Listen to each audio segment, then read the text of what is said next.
오늘 우리에게 주신 하나님의 말씀은 로마서 12장 9절에서 13절까지의 말씀입니다.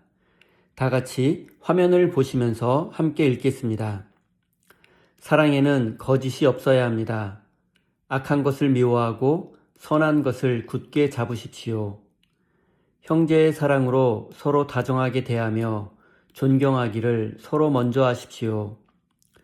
열심을 내어서 부지런히 일하며 성령으로 뜨거워진 마음을 가지고 주님을 섬기십시오. 소망을 품고 즐거워하며 환난을 당할 때에 참으며 기도를 꾸준히 하십시오. 성도들이 쓸 것을 공급하고 손님 대접하기를 힘쓰십시오. 아멘. 하나님께서 이 말씀을 통하여 우리에게 은혜 주시기를 원합니다. 하나님의 크신 사랑과 은총이 여러분의 삶에 함께 하시기를 빕니다. 오늘은 생명을 살리는 환대라는 제목으로 함께 하나님의 말씀을 나누겠습니다. 고대 로마의 시인 오비디우스가 쓴 변신 이야기에는 고대인들의 윤리와 도덕, 특히 고대인들이 환대에 대해 어떤 생각을 가지고 있었는지를 보여주는 유명한 신화가 하나 등장합니다. 어느 날 신들의 왕 제우스와 전령의 신 헤르메스가 인간 세상의 도덕성을 시험하기 위해 초라한 나그네의 모습으로 변장하고 프리기아라는 어느 부유한 마을에 내려왔습니다. 날이 저물고 비바람이 몰아치는 밤, 제우스와 헤르메스는 추위와 굶주림을 피하기 위해서 화려한 저택의 문을 두드렸습니다. 그리고 지나가는 나그네인데 하룻밤만 묵게 해주세요라고 부탁했습니다. 하지만 돌아오는 것은 차가운 멸시뿐이었습니다. 이들은 무려 수백 곳이 넘는 집에 문을 두드렸으나 돌아오는 것은 문전박대뿐이었습니다. 부유한 자들은 자신들의 안락한 삶에 불결한 이방인이 끼어드는 것을 결코 허락하지 않았습니다. 그리고 마을 끝자락에 허름하고 낡은 오두막집에 이르러서야 비로소 문이 열렸습니다. 그곳에는 가난하지만 평생을 서로 의지하며 살아온 늙은 부부 비키우스와 필레몬이 살고 있었습니다. 이 노부부는 비에 젖은 나그네들을 기꺼이 집 안으로 모셔 들었습니다. 그리고 자신들이 덮는 따뜻한 담요를 내주었고 아껴두었던 음식으로 정성껏 대접했습니다. 노부부는 자신들이 대접하는 나그네가 제우스라는 사실을 몰랐음에도 불구하고 자신들의 삶의 경계를 허물고 낯선 타자를 향해 진실한 사랑과 환대를 베풀었습니다. 결과는 어떻게 되었을까요? 문을 굳게 닫았던 이기적인 마을은 거대한 홍수에 휩쓸려 심판을 받았고 가난한 노 부부의 오두막은 화려한 신전으로 변했습니다. 고대인들은 이 신화를 통해서 낯선 나그네를 대접하는 것이 곧 신을 대접하는 것이며 타자를 향한 태도가 곧 신을 향한 태도라고 믿게 되었습니다. 고대인의 신화는 인간의 상상력이라고 할 수 있지만 오늘 본문 말씀인 로마서 12장의 내용은 살아계신 하나님의 명령이자 우리 삶의 규범이라고 할 수 있습니다. 오늘 본문 말씀에는 구원받은 자들이 이 땅에서 어떤 삶의 방식으로 살아가야 하는지를 구체적으로 제시합니다. 사도 바울의 첫 번째 권면은 9절 말씀입니다. 사랑에는 거짓이 없어야 합니다. 악한 것을 미워하고 선한 것을 굳게 잡으십시오. 여기에서 거짓이 없다는 헬라어 단어의 뜻은 고대 그리스의 연극에서 유래한 단어인데 배우들이 가면을 벗다라는 뜻입니다. 즉 거짓 없는 사랑이란 가면을 쓰지 않는 사랑, 즉 연기가 아닌 진실한 사랑을 의미합니다.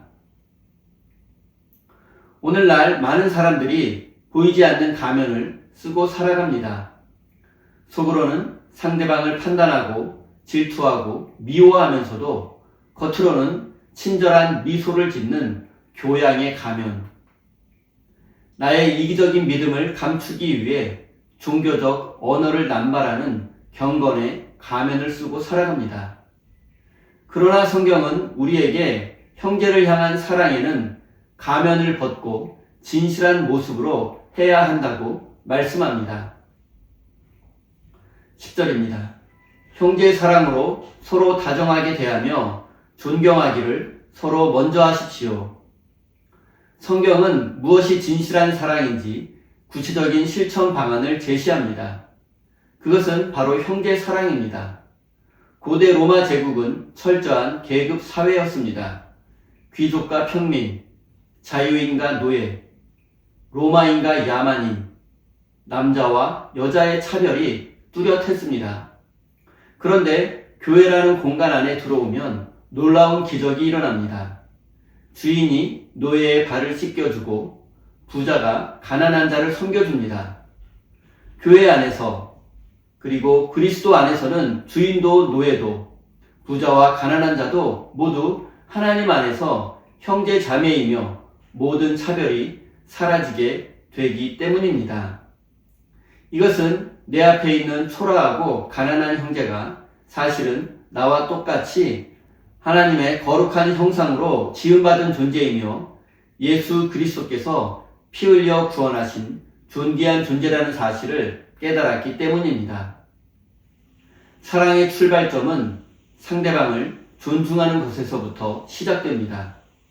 그래야 나와 정치적 견해가 다른 사람, 불편하고 얄미운 사람, 심지어 도덕적으로 지탄받는 사람일지라도 그를 먼저 한 인격체로 존중할 때 우리는 비로소 그리스도의 사랑을 시작할 수 있습니다.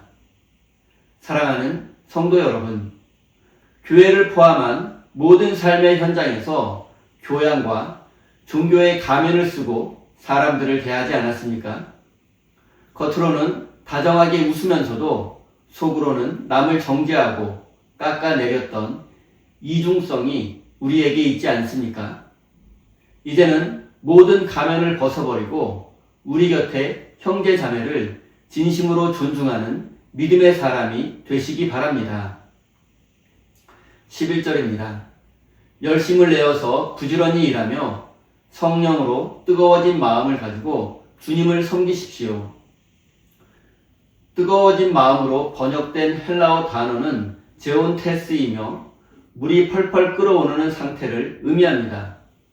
우리가 형제를 진심으로 사랑하고 세상을 향해 헌신하려 할 때 가장 큰 적은 외부의 핍박이 아니라 우리 내면의 영적인 게으름과 냉소주의입니다. 우리 안에 차가운 마음입니다. 처음 예수님을 믿었을 때의 그 펄펄 끓던 감격과 헌신과 열정은 온데간데 없고 신앙생활이 그저 습관적인 종교 행사로 전락한 상태가 영적으로 가장 위험한 상태입니다.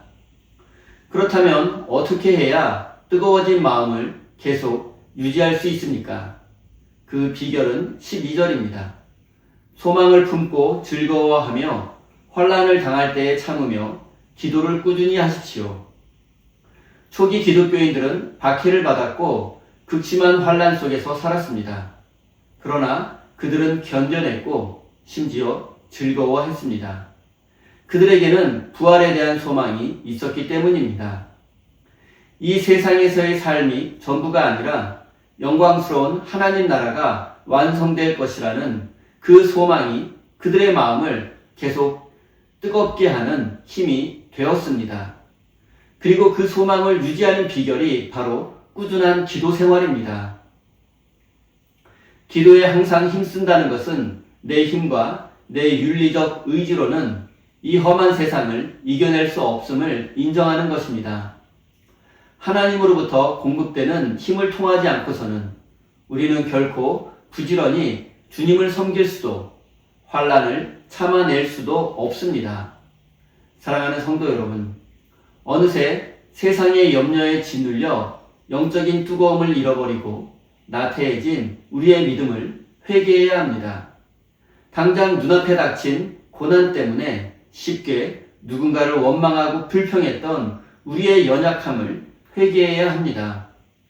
그리고 이제 다시 꾸준한 기도 생활을 회복하여 어떤 환난 속에서도 끝까지 주님을 섬기는 믿음의 사람이 되시기 바랍니다.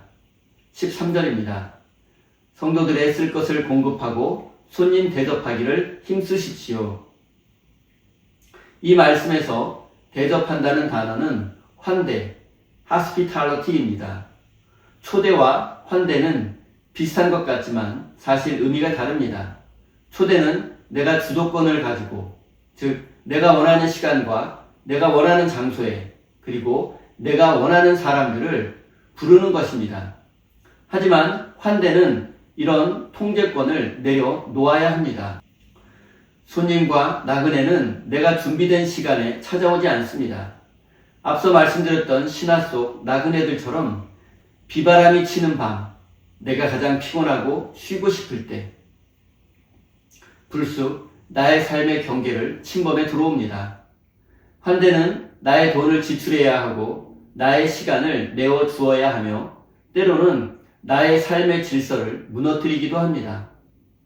주인이 나그네를 통제하는 것이 아니라 주인이 기꺼이 약자가 되어 나그네의 피로를 채워주는 것, 그것이 바로 환대입니다. 우리가 이렇게 통제권을 내려놓고 이 불편한 타자를 환대할 때 우리는 하나님의 마음을 깨닫게 되고 믿음이 깊어지는 것을 경험하게 됩니다. 우리 삶에 예고 없이 나타난 이웃을 향해 마음의 문을 열 때 닫혀있던 우리의 영혼에 새로운 바람이 불고 그곳에 하나님의 은혜가 임할 것입니다. 사랑하는 성도 여러분, 삶의 편안함을 지키기 위해 누군가를 내 통제 안으로만 부르려 했던 이기적인 마음을 회개하십시오. 이제는 내 시간과 물질이 손해보는 것이 두려워 고통받는 이웃을 외면했던 자기중심적인 믿음을 회개해야 합니다. 사랑하는 성도 여러분, 여러분의 삶의 문을 활짝 열어 불편함과 수고를 감수하고서라도 이웃의 아픔에 동참하는 진정한 환대를 실천하는 믿음의 사람이 되시기 바랍니다. 사랑하는 우리 세인교회 성도 여러분, 오늘 말씀은 우리를 향한 거룩한 도전입니다. 이제 이 거룩한 도전 앞에서 위선의 가면을 벗어버리십시오. 내 곁에 있는 형제를 향해 우월감이 아닌 존경의 마음을 품으십시오. 영적인 나태함에서 깨어나 부활의 소망으로 마음을 뜨겁게 하십시오. 그리고 무엇보다 안전하고 통제 가능한 초대의 삶에만 머물지 말고 기꺼이 나의 삶의 루틴이 깨어지는 것을 감수하며 나그네와 이웃을 섬기는 거룩한 환대의 식탁으로 나아가시는 믿음의 사람이 되시기를 예수님의 이름으로 축원드립니다. 우리 다 함께 주신 말씀 가슴에 새기며 기도의 자리로 나아가겠습니다.